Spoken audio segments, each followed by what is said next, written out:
ইতিবাচকভাবে শেষ হলো 2 দিনের গাজার শান্তি আলোচনার প্রথম দিন। বন্দি বিনিময় ও যুদ্ধবিরতি আলোচনায় অগ্রগতি। চলতি বছরে নোবেল বিজয়ীদের নাম ঘোষণা শুরু। চিকিৎসায় যৌথভাবে নোবেল পেয়েছেন মারি ই ব্রুনকো ও ফ্রেড রামোস্টেল ও সিমন সাকাগুচি। বাংলাদেশের নির্বাচনকে সামনে রেখে যুক্তরাষ্ট্র প্রবাসী ভোটাধিকার নিশ্চিতের উদ্যোগ। নিউইয়র্ক, মিয়ামি ও লস এঞ্জেলসের এনআইডি কার্ড দেওয়া শুরু। এবং ভারতের পশ্চিমবঙ্গে বৃষ্টি বন্যায় এ পর্যন্ত অন্তত 23 জনের মৃত্যু। গঙ্গা অ্যাকশন প্ল্যান বন্ধ করায় এমন অবস্থা হয়েছে বলে মন্তব্য মুখ্যমন্ত্রী মমতা।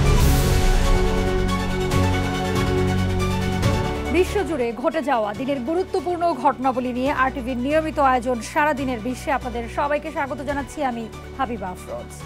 শেষ পর্যন্ত ইতিবাচকভাবেই শেষ হলো মিশরের রাজধানী কায়রোতে চলমান 2 দিনের গাজা শান্তি আলোচনার প্রথম দিন। হোয়াইট হাউস জানিয়েছে বন্দি বিনিময় ও যুদ্ধবিরতির বিষয়ে আলোচনায় অগ্রগতি হচ্ছে। তবে এর মধ্যেও গাজায় থেমে নেই ইসরায়েলি বর্বরতা। এদিনও জয়ানবাদীদের হামলায় নিহত হয়েছে অন্তত 10 জন ফিলিস্তিনি। এর মধ্যে 3 জন মানবিক সহায়তা কেন্দ্রের ত্রাণের অপেক্ষারত ছিলেন। ইমতিয়াজ আহমেদের রিপোর্ট। মিশরের শারম আল শেখে যুক্তরাষ্ট্রের মধ্যস্থতায় হামাস ও ইসরায়েলের মধ্যে অনুষ্ঠিত গাজা শান্তি আলোচনার প্রথম দিনের বৈঠক ইতিবাচক ইঙ্গিতেই শেষ হয়েছে। অংশগ্রহণকারীরা জানাচ্ছেন আলোচনায় বেশ কিছু অগ্রগতি হয়েছে। সোমবার শুরু হওয়া এই পরোক্ষ আলোচনার মূল লক্ষ্য মার্কিন প্রেসিডেন্ট ডোনাল্ড ট্রাম্পের প্রস্তাবিত 20 দফা শান্তি পরিকল্পনা বাস্তবায়নের পথ তৈরি করা। হোয়াইট হাউসের প্রেস সেক্রেটারি ক্যারোলিন লেভিট জানান, বন্দি বিনিময় ও যুদ্ধবিরতির বিষয়ে আলোচনায় অগ্রগতি হচ্ছে।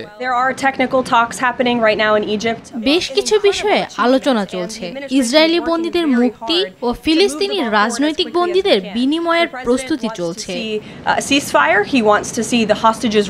এর আগে ওয়াশিংটনে সাংবাদিকদের সঙ্গে আলাপকালে ভালো একটি চুক্তির সম্ভাবনার কথা জানিয়েছিলেন মার্কিন প্রেসিডেন্ট ডোনাল্ড ট্রাম্প। এ বিষয়ে অগ্রগতির কথা জানিয়ে ট্রাম্প বলেন, তার প্রস্তাবিত পরিকল্পনায় হামাস গুরুত্বপূর্ণ কিছু বিষয়ে সম্মতি দিচ্ছে। এদিকে জাতিসংঘ মহাসচিব অ্যান্তনিও গুতেরেসও ট্রাম্প প্রস্তাবিত এই উদ্যোগকে একটি সুযোগ হিসেবে দেখছেন। এটি হাতছাড়া করা যাবে না বলেও মন্তব্য করেন গুতেরেস। এ সময় গাজায় স্থায়ী যুদ্ধবিরতি ও একটি বিশ্বাসযোগ্য রাজনৈতিক প্রক্রিয়ার আহ্বান জানান তিনি। প্রথম দিনের আলোচনার পর প্রতিনিধি দলগুলো মঙ্গলবার পুনরায় আলোচনায় বসবেন। ইমতিয়াজ আহমেদ, আরটিভি। বিশ্বের সবচেয়ে সম্মানজনক পুরস্কার নোবেল প্রাপ্তদের নাম ঘোষণা শুরু হয়েছে। এবছর এরই মধ্যে চিকিৎসায় যৌথভাবে নোবেল পেয়েছেন ম্যারি ই ব্রুনকো, ফ্রেড রামোসডেল ও সিমন সাকাগুচি। আলফ্রেড নোবেলের রেখে যাওয়া অর্থে তার শেষ ইচ্ছা হিসেবে এই পুরস্কার দেয়া হচ্ছে 1901 সাল থেকে। বিস্তারিত আব্দুল মালেকের প্রতিবেদনে। ডিনামাইটের আবিষ্কারক হিসেবে পরিচিত আলফ্রেড নোবেল জীবনের বড় একটি সময় পার করেছেন অস্ত্র প্রযুক্তি উন্নয়নে। সেখান থেকেই বিপুল সম্পদ অর্জন করেন তিনি, আর সেই অর্থ উইল করে রেখে যান নোবেল শান্তি পুরস্কারের জন্য। অনেকের বিশ্বাস এর পিছনে তার ঘনিষ্ঠ বন্ধু অস্ট্রিয়ান শান্তিকর্মী বার্থা ফন সুটনারের প্রভাব ছিল। 1896 সালে নোবেলের মৃত্যুর পর 1901 সাল থেকে শুরু হয় নোবেল পুরস্কার দেওয়া।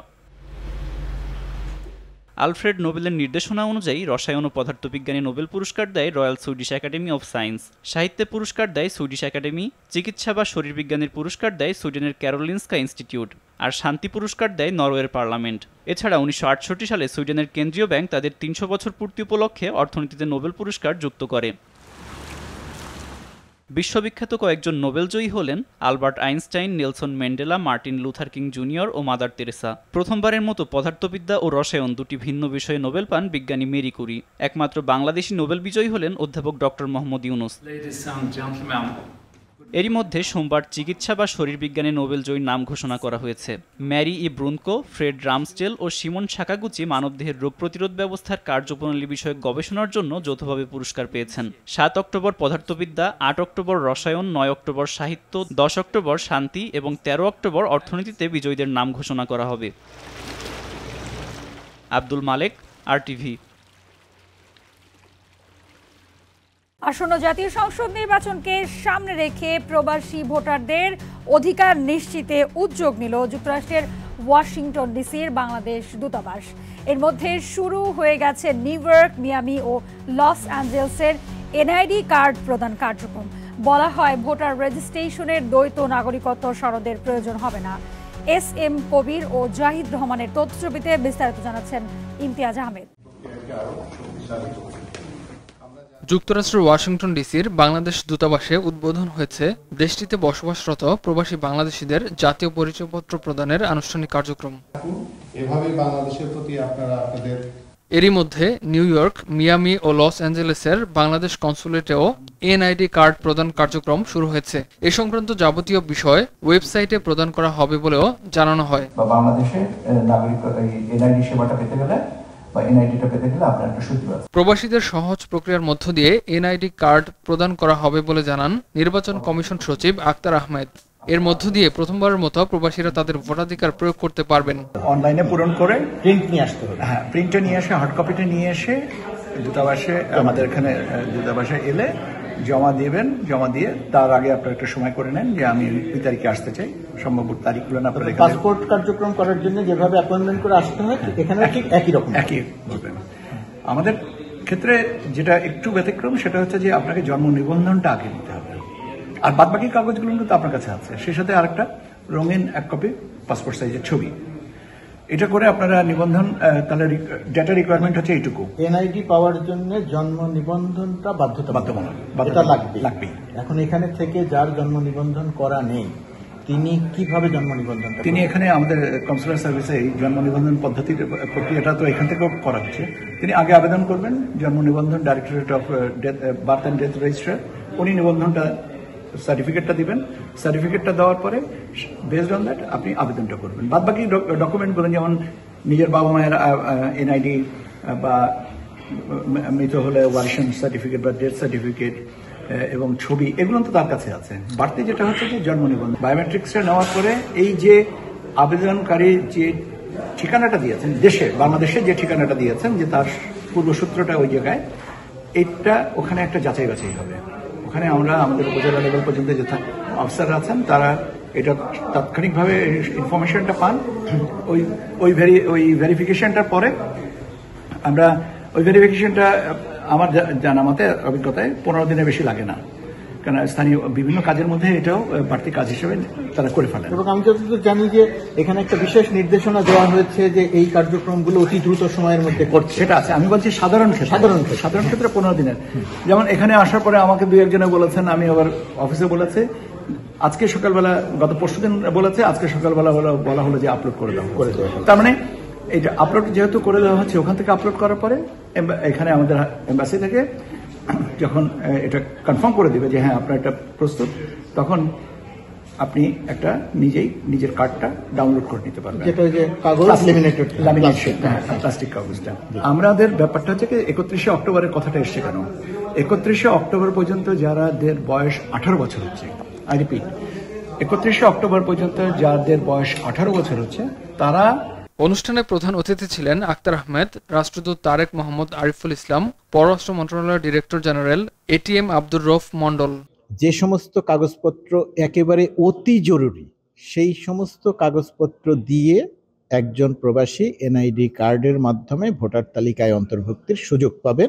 এছাড়া উদ্বোধনী অনুষ্ঠানে দূতাবাসের কর্মকর্তা ও ওয়াশিংটন ডিসির বাংলাদেশ কমিউনিটির অনেকে উপস্থিত ছিলেন। ঐতিহ্য এবং দেশের ভাবমূর্তি বিশ্বের। ইমতিয়াজ আহমেদ, RTV।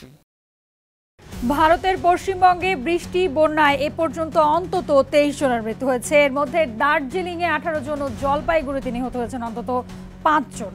সাধারণের অবস্থা চরমে পৌঁছেছে। নদী ব্যবস্থাপনার দায় না নিয়ে গঙ্গা অ্যাকশন প্ল্যান বন্ধ করা এমন অবস্থা হয়েছে বলে মন্তব্য করেছেন মুখ্যমন্ত্রী মমতা বন্দ্যোপাধ্যায়। তিনি বলেন, কেন্দ্র যদি সীমান্তবর্তী নদীগুলোর পানি প্রবাহ নিয়ন্ত্রণে নজর দিত তবে উত্তরবঙ্গ ডুবত না। কলকাতার প্রতিনিধি পরমাশিস ঘোষ রায়ের প্রতিবেদন জানাচ্ছেন ইমতিয়াজ আহমেদ। শনিবার রাতের ঝড় বৃষ্টিতে নাকাল ভারত। দার্জিলিং থেকে আলিপুরদুয়ার, পানি, ধস, কান্না আর হতাশার ছবি সবখানেই। টানা বৃষ্টির ফলে পাহাড়ের বুক ফুঁড়ে নেমে এসেছে ঢল। নদীর পানি উপচে পড়ে চাপা পড়েছে ঘরবাড়ি। পাহাড় থেকে সমতল মাত্র 12 ঘন্টায় হওয়া 300 মিলিমিটার বৃষ্টিপাতে সবই ডুবে গেছে। দার্জিলিংয়ের অনেক রাস্তা বন্ধ হয়ে গেছে। বহু গ্রামে বিদ্যুৎ নেই, রেল পরিষেবাও ব্যাহত। প্রশাসন ও সেনাবাহিনী যৌথভাবে উদ্ধার কাজ চালাচ্ছে। বৃষ্টি কিছুটা কমলেও কান্না থামেনি। আর রাত্রিবেলা হলে না মানুষের বহুত লোকের মানে হয়ে যেত, মৃত্যু হয়ে যেত, কেউ ছাগল মরতো, কেউ গরু মরতো, কেউ ভাসি চলে যেত, কাই কে বাঁচাবে? ছাগল মারা গেল, কেউ আসলো না, আমরা এত মানে ভক্তি সেখানে পর্যন্ত কিছু পাই না, আমরা একটা সরকারি ঘর পর্যন্ত পাই না, আর যাদের ঘর আছে তারা 2-3 বার করে ঘর পাচ্ছে। রাজ্য প্রশাসন বলছে এ পর্যন্ত বেশ কয়েকজনের মৃত্যু হয়েছে। বেসরকারি সূত্র ও স্থানীয় সংবাদ মাধ্যমে প্রকাশিত তথ্য অনুযায়ী নিহতের সংখ্যা রাজ্য প্রশাসনের দেয়া তথ্য থেকেও বেশি। এছাড়া নিখোঁজ আছে অনেকে, আহতের সংখ্যাও শতাধিক ছাড়িয়েছে। পাহাড়ের বহু রাস্তা ধসে গেছে, সেতু ভেঙে পড়েছে, বিচ্ছিন্ন হয়ে গেছে যোগাযোগ ব্যবস্থা। সেনা, এনডিআরএফ, পুলিশ সবাই মিলে যুদ্ধকালীন তৎপরতায় উদ্ধার কাজ চালাচ্ছে। সবচেয়ে বেশি ক্ষতিগ্রস্ত মিরিক, টংলু, সুখিয়া পোখরি, গ্লেনবার্ন অঞ্চল। শিলিগুড়ি মিরিক সেতু ধসে পড়ায় উদ্ধারকারীরা বিকল্প পথ করছেন। পশ্চিমবঙ্গের মুখ্যমন্ত্রী মমতা বন্দ্যোপাধ্যায় বিমানে করে দুর্গত এলাকায় গিয়ে চলমান বন্যা ও মানবসৃষ্ট বিপর্যয় দেখভাল করছেন। কেন্দ্র প্রশাসন বাংলাকে উপেক্ষা করছে বলেও অভিযোগ করেন তিনি। আবারও ইন্দো ভুটান নদী কমিশন গঠনের দাবি তোলেন মুখ্যমন্ত্রী। ভুটানের ব্যাপারে আমি চিঠি দিয়েছিলাম প্রধানমন্ত্রীকে যে ইন্দো ভুটান একটা রিভার কমিশন করা উচিত, কিন্তু আমি এখনো পর্যন্ত কোনো রেসপন্স পাইনি। ইন্দো ভুটান যে রিভার কমিশন করা উচিত, তা নাহলে নর্থ বেঙ্গল প্রতিবার কত আর ফেস করবে, ওদিকে সাউথ বেঙ্গল ফেস করে ডিবিসি, পাঞ্চেত, মাইথন আর ফরাক্কার জলে ড্রেজিং করে না, আর এদিকে সংকোচ ভুটানের প্রায় 56টা নদী প্লাস সিকিমের 14টা হাইড্রেল পাওয়ার করেছে, সমস্ত জলটা চলে আসে, জল ওখানে রাখার জায়গা নেই, সবটাই এসে বাংলাকে ভাসিয়ে দেয়।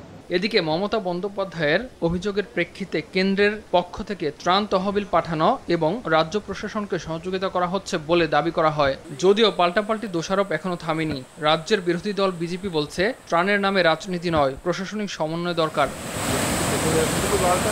এদিকে পরিস্থিতি বিবেচনায় সেখানে রেড অ্যালার্ট জারি রয়েছে। ভারী বৃষ্টি আরও একদিন চলবে বলে সতর্ক করেছে আবহাওয়া দপ্তর। উত্তরবঙ্গের পাহাড়ি জেলা দার্জিলিং, জলপাইগুড়ি, আলিপুরদুয়ারের বহু এলাকা এখনও পানির নিচে থাকায় চা বাগান, স্কুল, প্রশাসনিক পরিষদের ভবনগুলোকে আশ্রয় কেন্দ্র হিসেবে ব্যবহার করা হচ্ছে। প্রাথমিক হিসেব বলছে ক্ষতির অঙ্ক ইতোমধ্যে 1000 কোটি ছাড়িয়েছে। পর্যটন মৌসুমের আগেই চলমান এই বিপর্যয় উত্তরবঙ্গের অর্থনীতিতে বড় ধাক্কা হিসেবে এসেছে। দুর্গতদের সব রকম সাহায্য করার আশ্বাস দিয়েছেন রাজ্যের মুখ্যমন্ত্রী। ইমতিয়াজ আহমেদ, আরটিভি। ইন্দোনেশিয়ার স্কুল ভবন ধসের ঘটনায় নিহতের সংখ্যা বেড়ে দাঁড়িয়েছে কমপক্ষে 60 জনে। আহতদের সংখ্যা আরও প্রায় 150 জন। সোমবার এই তথ্য নিশ্চিত করেছে স্কুল কর্তৃপক্ষ। স্থানীয় গণমাধ্যম বলছে প্রয়োজনীয় ফাউন্ডেশনবিহীন ভবনটির শ্রেণীকক্ষের সংখ্যা বাড়ানোর জন্য স্কুলটির ছাদের নির্মাণ কাজ চলছিল।